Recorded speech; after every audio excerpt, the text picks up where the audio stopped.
Hello dear student, हमारे सच्चिदानंद online channel में सभी विद्यार्थियों का स्वागत है। इस वीडियो में आइए हम लोग देखते हैं कक्षा 11वीं का जो सामान्य हिंदी यूपी बोर्ड 2024 का पेपर हुआ है। आइए इस पेपर को अच्छे से हम लोग समझते हैं। और यह पेपर पैटर्न जो कि न्यू सिलेबस एमसीक्यू बेस्ड पर आधारित है और इसमें आए हुए समस्त क्वेश्चन काफ़ी इंपॉर्टेंट है। देखिए यहाँ पे शुरू में कुछ निर्देश दिया गया है। टोटल 100 अंक का है एग्जाम और दो खंड में पेपर बटा हुआ है, खंड क और खंड ख। खंड क में यहाँ पर ऑब्जेक्टिव क्वेश्चन है, एमसीक्यूज है, मल्टीपल चॉइस क्वेश्चन है, ओएमआर बेस्ड है। इसका जवाब आपको ओएमआर सीट पर देना है, जैसा कि यहाँ पर दे रहा है। बहुविकल्पी है जिसे ओएमआर पत्रक पर भरने हैं। और खंड ख जो है 80 अंक का है, वर्णनात्मक क्वेश्चन दिया गया है यहाँ से। तो बहुविकल्पी प्रश्न देखें। पहला क्वेश्चन यहाँ पर आया है, रानी केतकी की कहानी के लेखक हैं। देखिए 4 विकल्प दिया है। रानी केतकी की कहानी इंशाअल्लाह खां थे।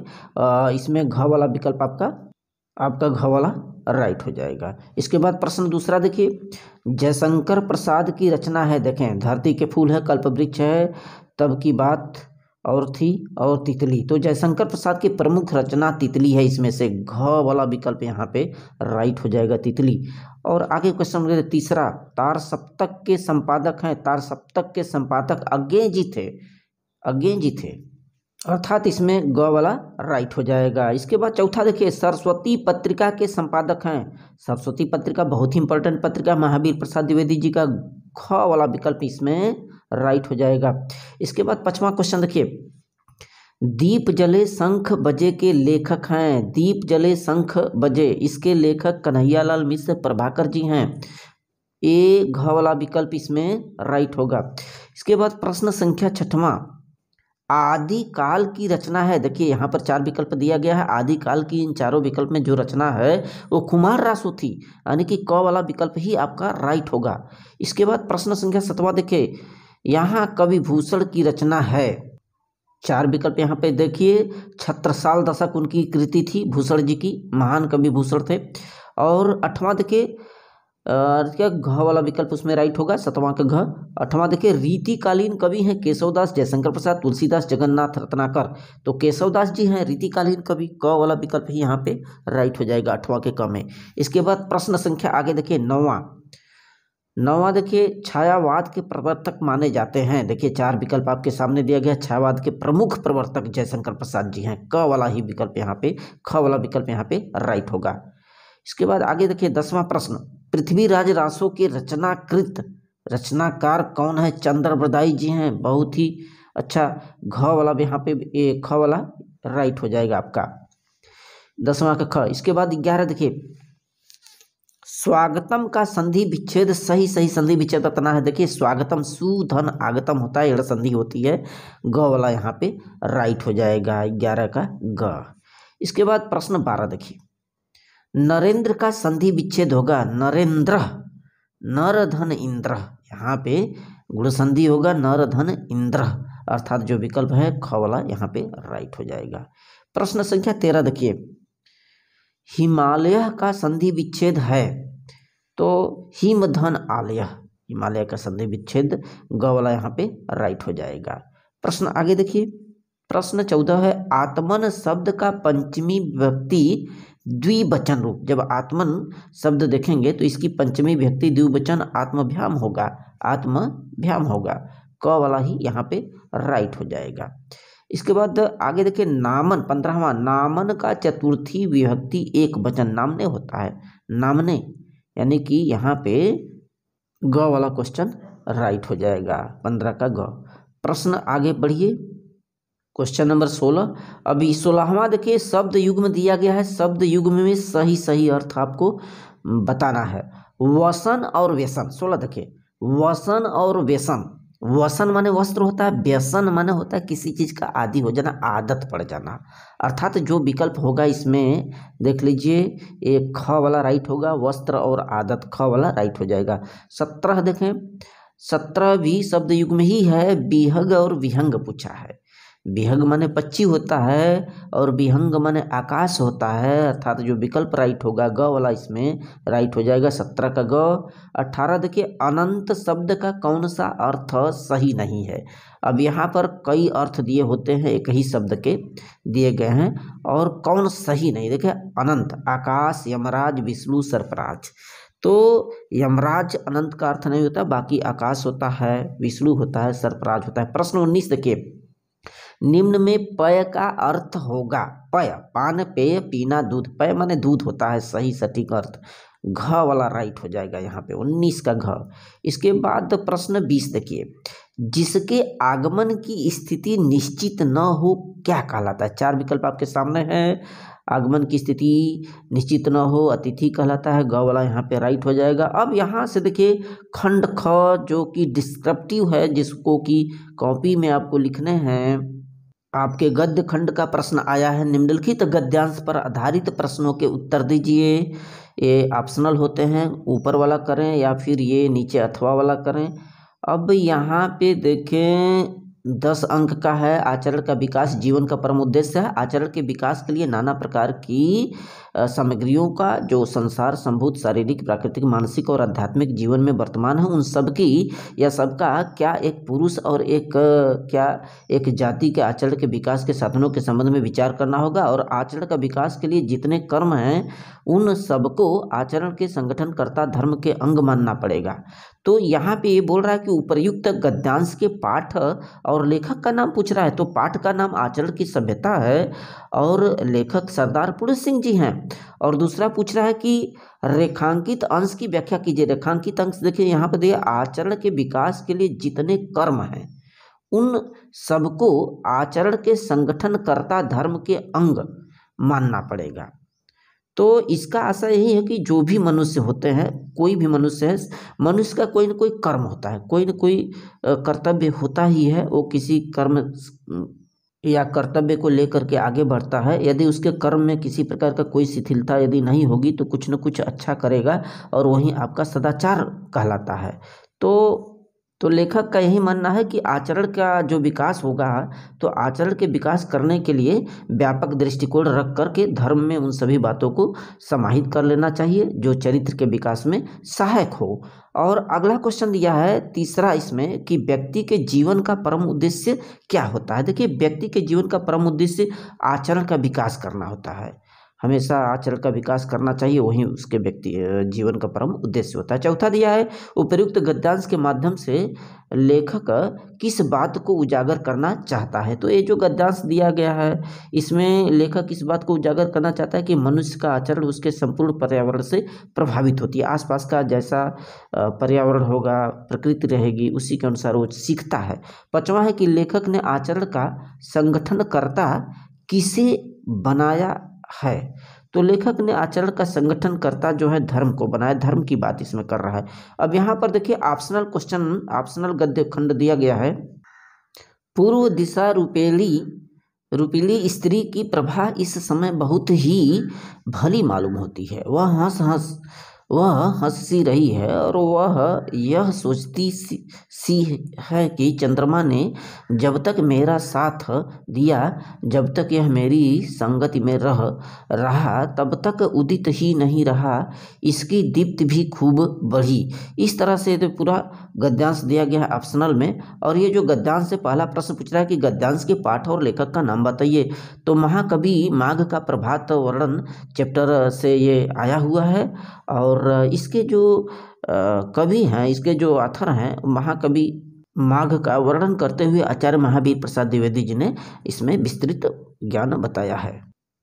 प्रश्न इसमें देखिए दूसरा दिया है कि रेखांकित अंश की व्याख्या कीजिए। रेखांकित अंश यहाँ से देखिए, पूर्व दिशा रूपिणी स्त्री की प्रभा इस समय बहुत ही भली मालूम होती है। वह हंसी रही है, वह यह सोचती सी है कि चंद्रमा ने जब तक मेरा साथ दिया, जब तक यह मेरी संगति में रहा तब तक उदित ही नहीं रहा, इसकी दीप्ति भी खूब बढ़ी।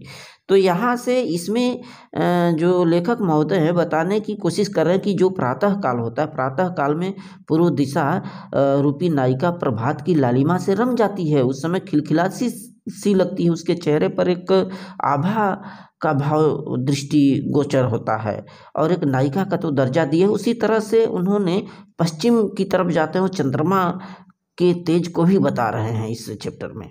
और आगे वर्णित किया है कि चंद्रमा यदि धुंधली हो जाती है तो इसका मतलब यह है कि उसके मुख पर एक ईर्ष्या की भावना जाग उठती है। तो ये इसका भाव है। और प्रश्न आगे देखिए, पश्चिम दिशा की ओर जाते ही चंद्रमा की दीप्ति में क्या परिवर्तन आ जाता है?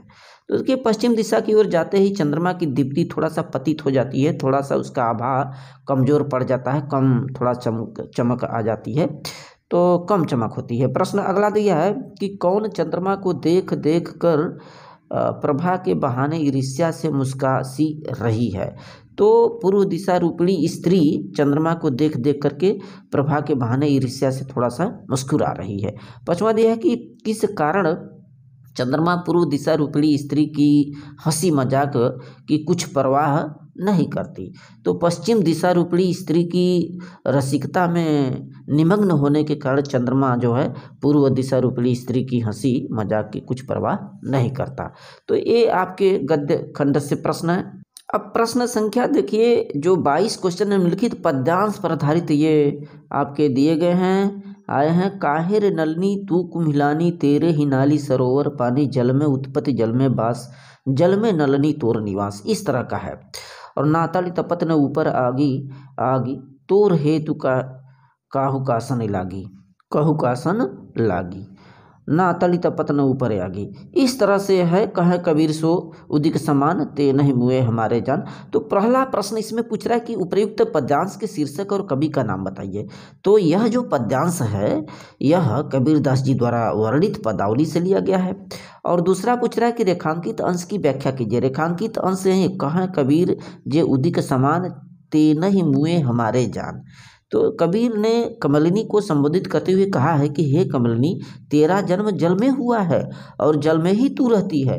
इस रूप में कमलिनी आत्मा का और जल परमात्मा का प्रतीक है। कमलिनी आत्मा का और जल क्या है, इसमें परमात्मा का प्रतीक है।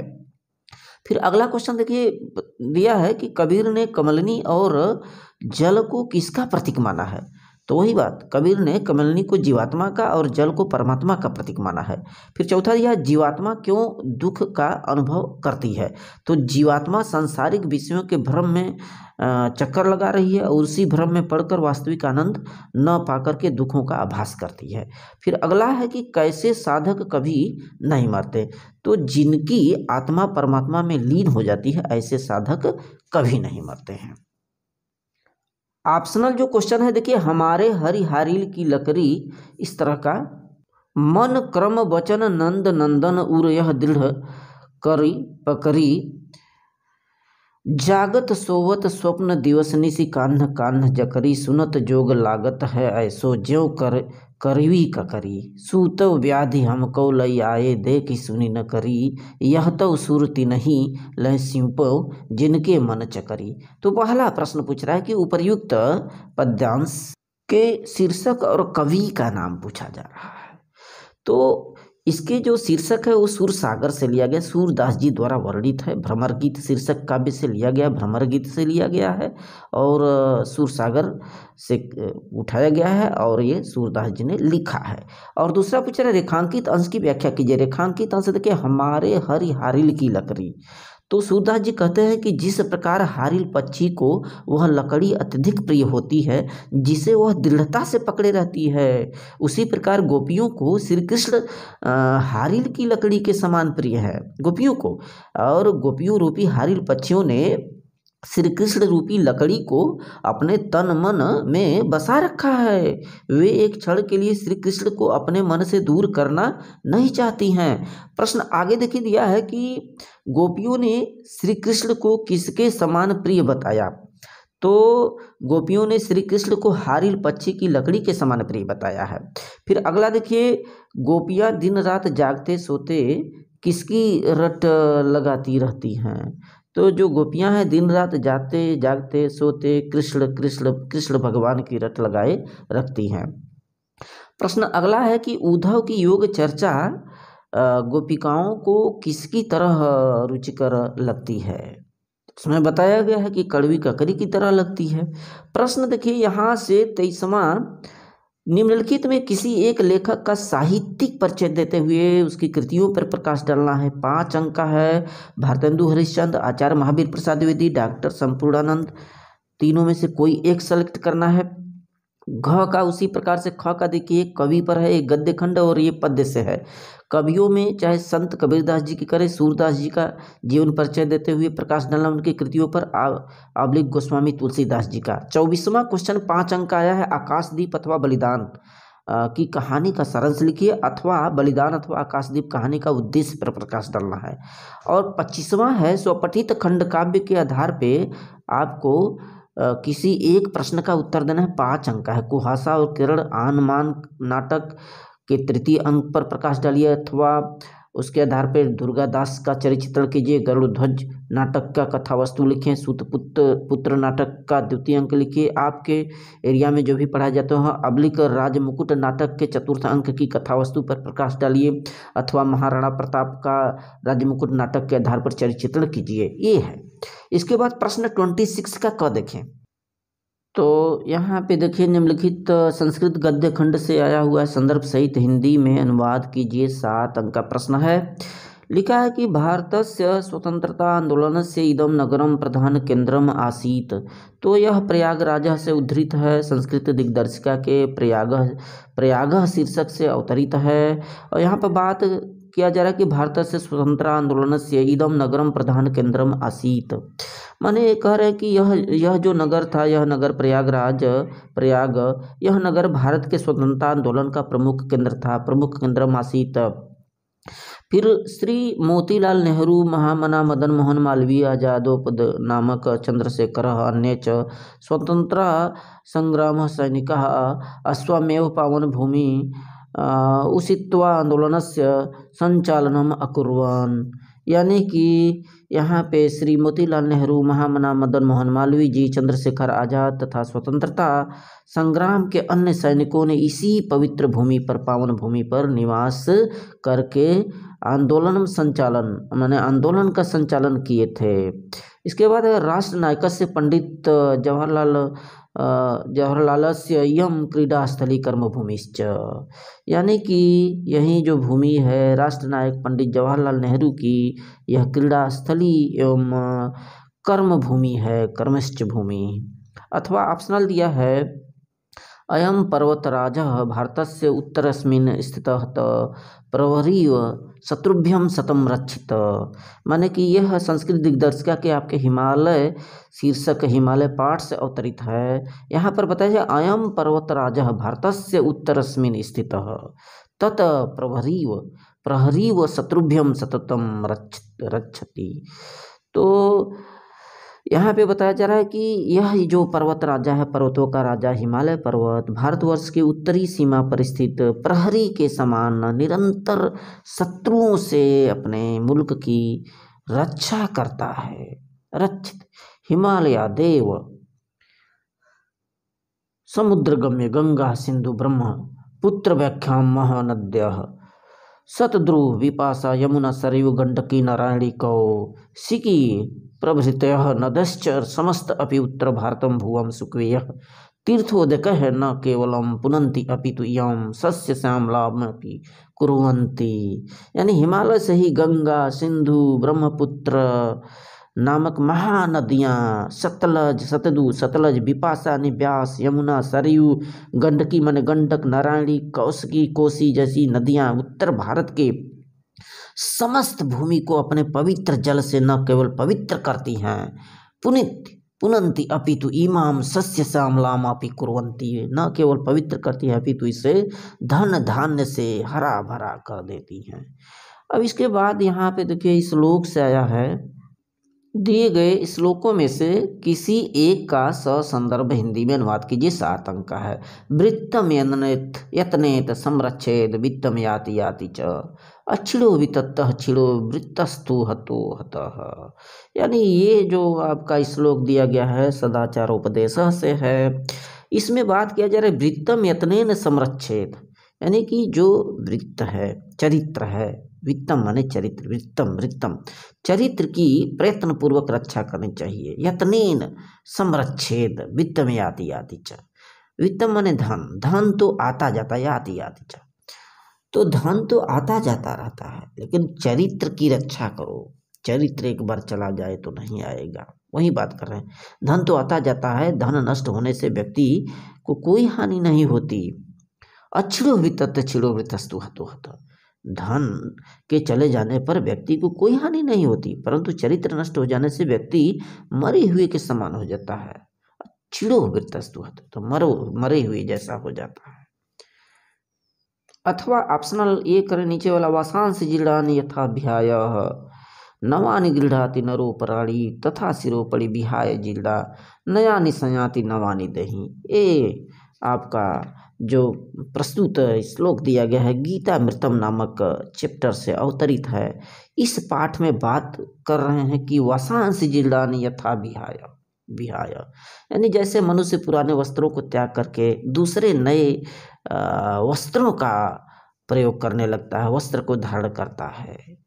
नवानि गृह्णाति नरो प्राणी तथा शरीराणि विहाय जीर्णा नयानि संयाति नवानि दही, धारण करने लगता है। उसी प्रकार से यह जो जीवात्मा है, जीवात्मा पुराने शरीर को त्याग करके दूसरे नए शरीर को ग्रहण कर लेती है। तब संसार कहता है कि किसी का जन्म हुआ ही नहीं, या यूँ कहें कि किसी का जन्म हुआ है या मृत्यु हुआ है। जब नए शरीर को धारण करता है तो ऐसा प्रचलित होता है।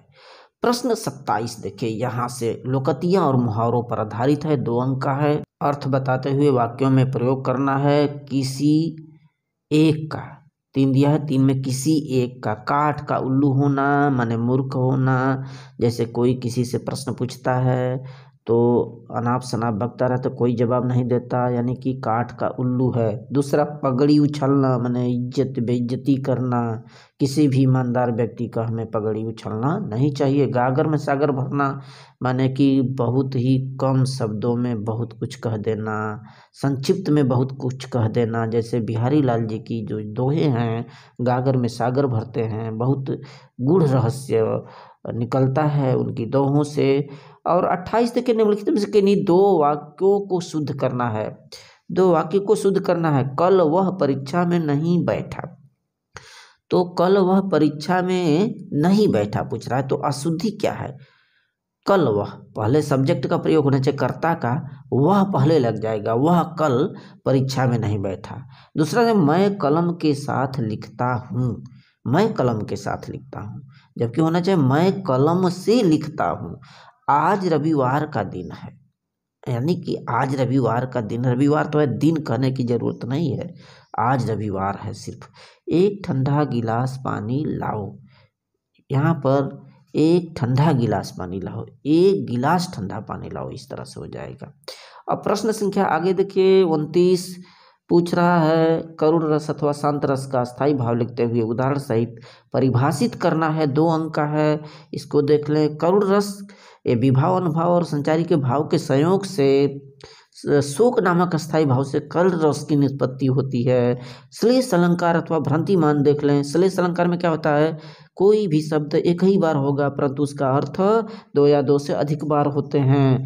दोहा अथवा सोरठा, दोहा में कुल 4 चरण होते हैं, पहले और तीसरे में 13-13, दूसरे और चौथे में 11-11 मात्राएं होती हैं, और सोरठा जस्ट इसके उल्टा होता है। प्रश्न 3 देखिए, किसी विद्यालय के प्रबंधक के नाम लिपिक पद हेतु नियुक्ति के लिए आवेदन पत्र आपको देख लेना है, 6 अंक का। अथवा अपने बैंक शाखा प्रबंधक को चिकित्सा संबंधी ऋण हेतु आवेदन पत्र देख लेना है। प्रश्न 31 निबंध है, किसी एक निबंध को सेलेक्ट करें, 9 अंक का है। प्रदूषण समस्या समाधान, दूसरा भारतीय किसान समस्याएं समाधान, आतंकवाद की समस्या, पढ़े बेटियां बढ़े बेटियां। So very very thanks.